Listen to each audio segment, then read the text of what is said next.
Sunday comes before Monday, though, and Saturday before that. Sherry came home well before midnight, pissed off because some SOB had slashed the tires on her car outside the club. 3 teens had been seen running away, she said.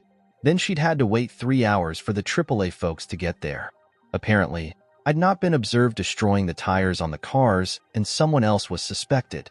I actually had no idea whether the 3-teen story had any legitimacy, but the 3-hour wait sounded about right. I shrugged. None of it mattered in the least. I was surprised she was home that early, though. I'd thought she'd be out a lot later with her F-toy. If she was outside waiting for any time at all, it meant her tryst with the new man in her life had been a short one, not that it made any difference. I said a few consoling words to calm her down. She got in bed and went asleep shortly after coming in. She hadn't wanted any cuddling. I knew why. The odor of cheap motel soap on her body was strong enough to make me gag. Sunday afternoon and evening, Sherry got very affectionate and wanted me close to her. It was impossible to tell from looking at her that she'd been out F some other man on Friday night. She showed no sign of feeling guilty about anything at all. If anything, she was more relaxed and pleasant than she'd been in months.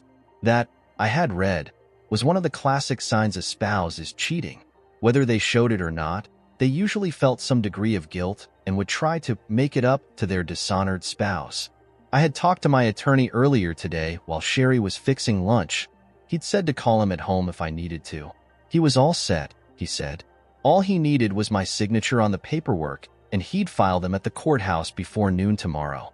The pictures were bargaining chips if Sherry contested the divorce. Tomorrow afternoon, I was going to be a free man, in a sense. The divorce wouldn't actually be final for 6 months, but I'd be separated from the woman who'd brought me so much pain. That night, Sherry put on a black lace nightgown she knew I liked and glided seductively across the carpet to where I sat on the bed. I didn't want her, not after I'd seen what I had Friday night. I was trying to come up with an excuse not to have anything to do with her tonight. I was sick to my stomach again just at the thought of touching her. I sat on the bed and tried to look uninterested. She stayed with it, though, the very image of a loving wife who wanted some loving from her husband. She exposed a chest, round and pale in the dim light, capped with a dark circle. Coming closer, she rubbed her chest against my face in a move she knew usually aroused me. Even though I could barely bring myself to be civil to her, her strokes and caresses were beginning to have a visible effect on me. She smirked, knowing the power she had over me. It pissed me off. Abruptly, I changed my mind. Without any thought at all, much less a careful consideration of the consequences, I knew I was going to give my dear, deceitful young wife the S she wanted, and more. If you're enjoying my content, consider joining my Patreon community. By becoming a patron, you'll get access to full parts of my videos much earlier than everyone else. Plus, you'll be supporting me to create even more awesome content for you. Check out the link in the description to join now. It would be one last F before we separated forever. If I were rational at that moment, I would have known what I was going to try to do to her was rooted in my own humiliation. There was, perhaps, some arrogance mixed in also. But, at the moment, all I wanted to do was exact a small measure of vengeance for the disgrace that this woman had heaped on me. Carefully, I built up an image in my mind of a street P. I envisioned a W who deserved no consideration and who was nothing more than a receptacle for me to use and discard. I would MSTR, using her, when I was ready, but my revenge was going to be a little more subtle than that. If it worked, she wouldn't even understand it as retribution for a long time. I let Sherry's face blend into the faceless features of the W I had just constructed. Having dehumanized Sherry sufficiently enough for my purposes, I was ready. I stood up and pulled her close. I bent to find the lips I'd kissed so many times before. I started gently, our lips barely touching before I drew back. Once, twice, a third time, and more before I became more demanding. When I came back again, I found her lips open and waiting for me. I flicked my tongue at hers, teasing her and making it clear I wanted more. I let my hands roam, sweeping them down her arms to her fingertips in a slow caress. She sighed into my mouth as my hands moved behind her to take each cheek and knead it gently, massaging them and pulling her tight against my body at the same time. I traced the line of her backbone from bottom to top and then brought my hands back down in a smooth stroke from between her shoulder blades to her ass. I checked. Her eyes were closed now. She was swaying gently, searching for my mouth every time our lips separated. Her hands fell to my forearms to lie there softly while my assault continued. Her nightie had a wide, scoop neck, and I pushed one side off her shoulders. Sherry was not a very vocal lover. Her commentary was mostly limited to low murmurs that were unintelligible and the occasional, "Oh, my precious," when we were making love. Tonight she was confining herself to soft moans and appreciative groans when I touched a particularly sensitive place. It was just enough for me to figure out where to go next. I'd given up trying to get her to talk to me during it and tell me what she wanted, much less talk dirty. My left hand was stroking low on her belly. I'd thought she'd be sensitive there, considering what I saw Friday night. But if she was sore, she gave no sign of it.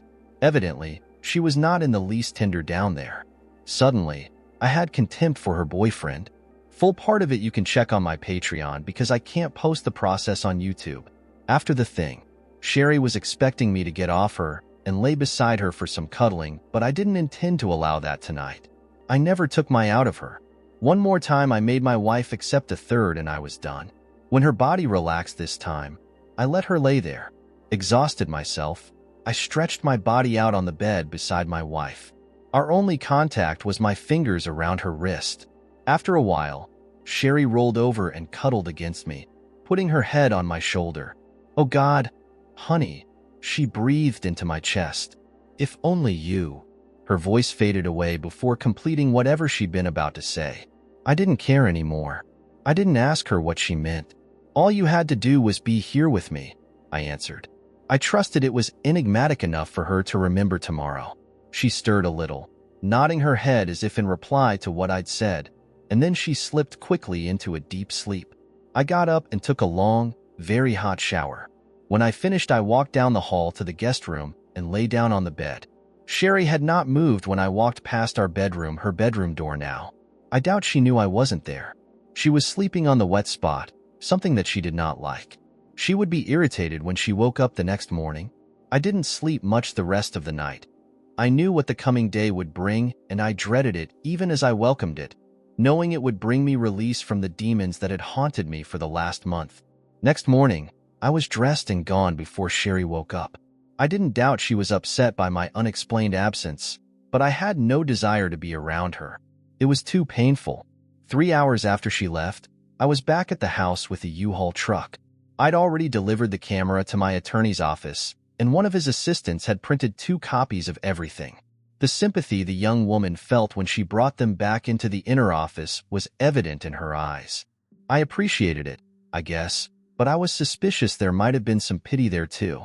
I didn't want pity.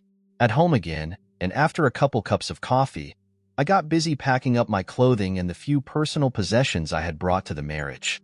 There were even fewer items we'd bought together I wanted to keep.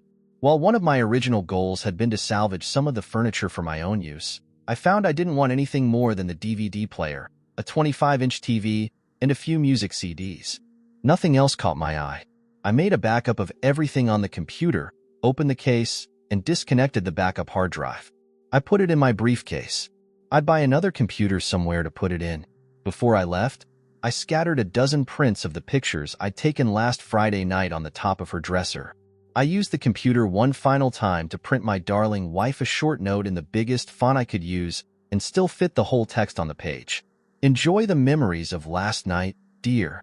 They're the last you'll have of me." This was the second childish thing I'd done in the last 4 days, and I didn't get any good feelings from this one in the cold light of morning, as it were. But I'd worked hard last night for the opportunity to say this to her, and I wasn't going to back down now. Taping the message to the mirror, I turned around and left what had been our bedroom, down the hall and out the garage door. I didn't bother locking the place up.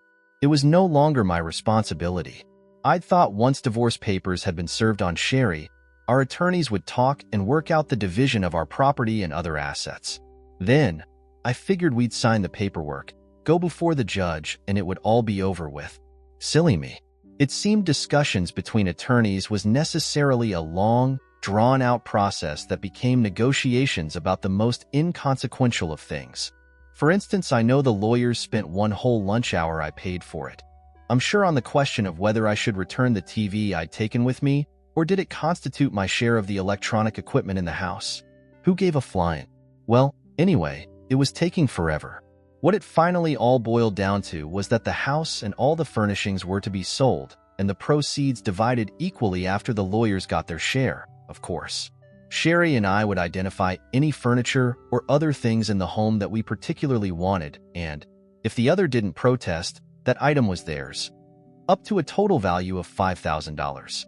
I didn't care. I'd already made my selection. I told my attorney just to get on with it.